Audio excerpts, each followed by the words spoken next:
धर्म की स्थापना के लिए महाभारत का युद्ध लड़ा गया था।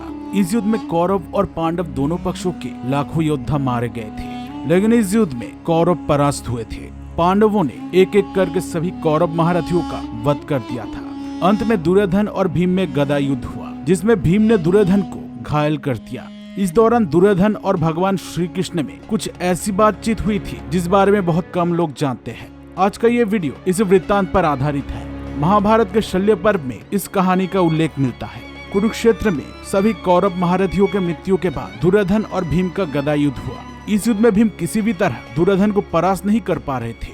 तब भगवान श्री कृष्ण ने इशारा करके भीम को दुर्योधन के जंघा पर प्रहार करने के लिए कहा।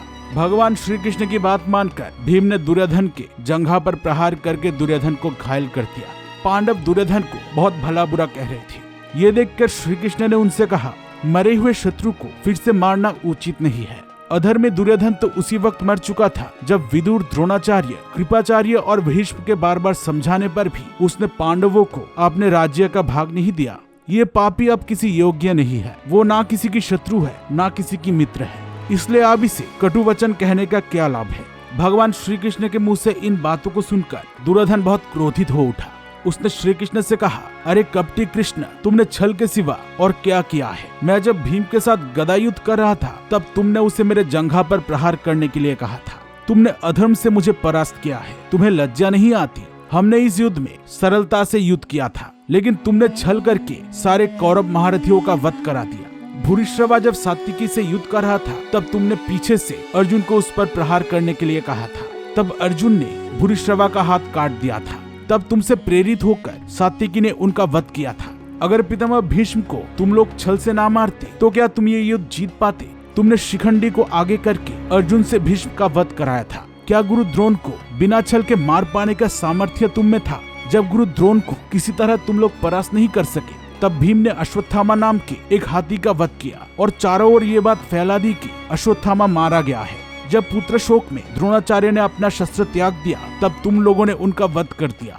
तुमने छल से सारे कौरव महारथियों का वध कराया। अर्जुन को मारने के लिए कर्ण ने वासवी शक्ति को बचाकर रखा था, लेकिन तुमने घटोत्कच को युद्ध में उतारकर कर्ण के शक्ति अस्त्र को घटोत्कच पर नष्ट करा दिया।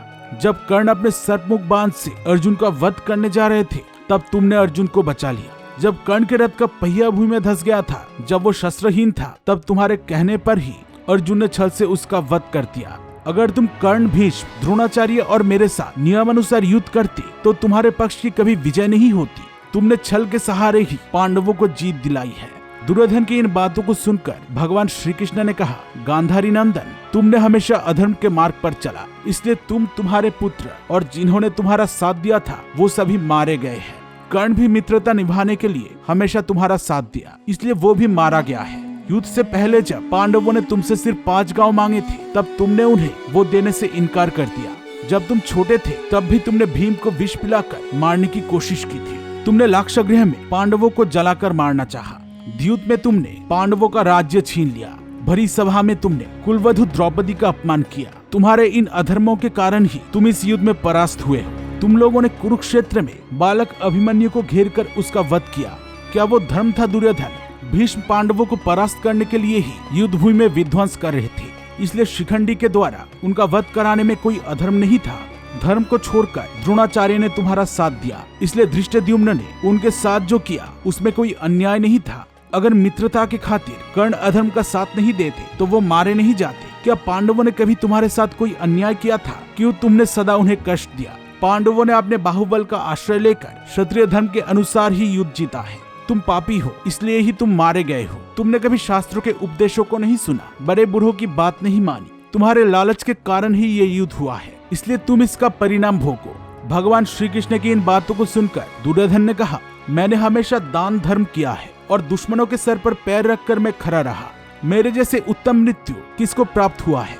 मृत्यु के बाद अब मैं स्वर्ग लोक में जाऊंगा और तुम लोग अपने मन में कष्ट लिए इस पृथ्वी पर जीवित रहोगे। ऐसा कहते हुए दुर्योधन ने अपना प्राण त्याग दिया। दुर्योधन को मरते देख पांडव बहुत प्रसन्न हुए। उन्होंने अपने अपने शंख बजाए। दोस्तों, वीडियो पसंद आई हो तो इसे जरूर एक लाइक कर देना। सनातन धर्म के बारे में ऐसे और वीडियोस देखते रहने के लिए इस चैनल को सब्सक्राइब करके बेल आइकन को जरूर दबाना।